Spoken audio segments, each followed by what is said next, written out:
BS Bloom की then है। मूल्यांकन उपागम शिक्षण के पश्चात विद्यार्थी के व्यवहार में आए। दोस्तों मतलब कहने का क्या है, जब जोड़ नहीं पाता था तो जोड़ पाए इसलिए हमने उसको पढ़ाया, जोड़ पाए इसलिए हमने पढ़ाया। तो हमारे पढ़ाने के बाद क्या वो जोड़ पाता है कि नहीं जोड़ पाता है, इसको दोस्तों हम लोग कवर करते हैं। क्या करा है, मूल्यांकन उपागम बीएस ब्लूम की देन है।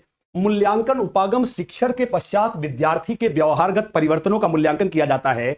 इन व्यवहारगत परिवर्तनों का मूल्यांकन भली प्रकार तभी संभव है जब उद्देश्यों का निर्धारण भली प्रकार से किया गया। दोस्तों मतलब कह रहा है क्या कि यह पाठ्य योजना तभी सफल है दोस्तों जब आपने पहले से ही उद्देश्य स्पष्ट रखे हैं। क्यों? क्योंकि पढ़ाते समय आपका टारगेट होगा कि आप इन उद्देश्यों को भली भांति प्राप्त कर सके, तभी यह पाठ्य योजना दोस्तों सफल रहेगी।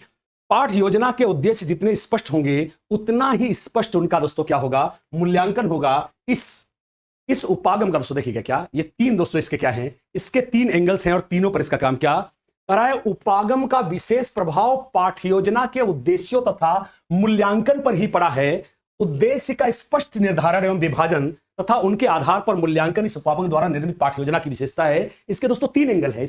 पहला कि मूल्यांकन, किसका मूल्यांकन होगा, क्या दोस्तों ये देखिएगा, ये एनसीईआरटी का ट्रायंगल का त्रिभुज भी है दोस्तों। क्या एनसीईआरटी का मूल्यांकन त्रिभुज भी से कहते हैं, एनसीईआरटी का मूल्यांकन त्रिभुज। क्या एनसीईआरटी का मूल्यांकन त्रिभुज भी इसी को बोलते हैं। क्या करा है, मूल्यांकन सिर्फ दो चीजों का होता है। क्या मूल्यांकन सिर्फ दो चीजों का होता है। पहला, किस हद तक दोस्तों, क्योंकि मूल्यांकन पाठ्य योजना है तो जब आप पाठ्य योजना बनाओगे तो आपको यह ध्यान रखना पड़ेगा कि आप प्राप्त कर सको शैक्षिक उद्देश्य, और आपके पढ़ाने के बाद कितना, मैं थोड़ा बड़ा कर दूं इसको,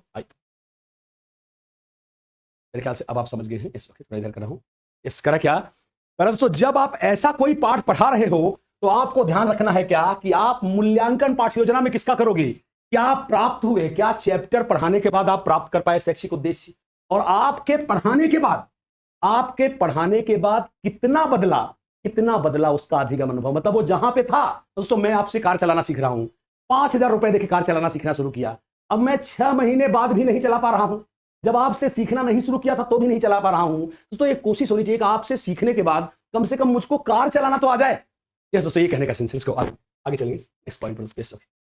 अगला है दोस्तों किलपैट्रिक। दोस्तों इसे प्रायोजना, दोस्तों जो आप जानते हैं किलपैट्रिक और डेवी ने दोस्तों प्रोजेक्ट मेथड दिया है। क्या यह प्रोजेक्ट मेथड है दोस्तों जो पाठ्य योजना में जानकारी देता है कि प्रोजेक्ट, दोस्तों प्रोजेक्ट आधारित विधि। क्या आइए देखते हैं। ओके, यह उपागम, यस दोस्तों आइए, ओके यह उपागम, लेट्स गो। ओके,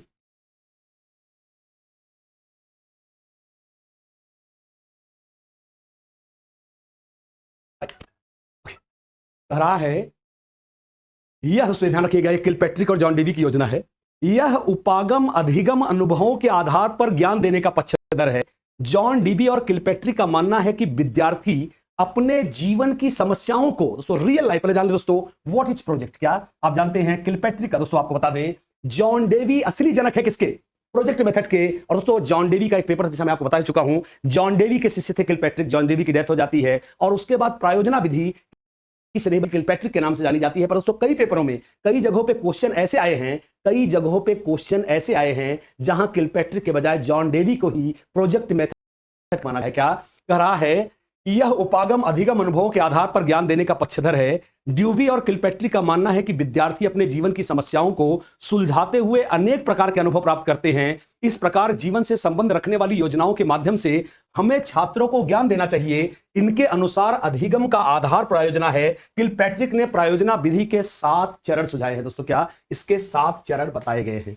ऑप्शन 1 देखिएगा, पहले क्या, पहला दोस्तों सबसे पहले समस्या के निवारण के लिए हमें दोस्तों परिस्थिति, एक समस्यात्मक परिस्थिति उत्पन्न करनी होगी। अगला योजना का चयन, दोस्तों उस समस्या को सॉल्व करने के लिए हम कैसे प्लान बना सकते हैं। योजना का उद्देश्य, जिस योजना का हमने चयन किया है समस्या समाधान के लिए उसका उद्देश्य क्या है। योजना का नियोजन, हम अपने योजना की प्लानिंग कैसे करेंगे, और दोस्तों कैसे समस्या का समाधान पाने के लिए हम इसे एग्जीक्यूट कैसे करेंगे। कार्यों का मूल्यांकन, और अगला है दोस्तों क्या, योजना के पूर्ण होने पर यह कितना प्रभावशाली रही इसका रिकॉर्ड तैयार करना है। इस करें, हाँ समझ गए, इसको आगे चलेंगे नेक्स्ट पॉइंट। और अब चलेंगे दोस्तों नेक्स्ट। दोस्तों ये बहुत इंपॉर्टेंट है दोस्तों, मॉरिसन उपागम।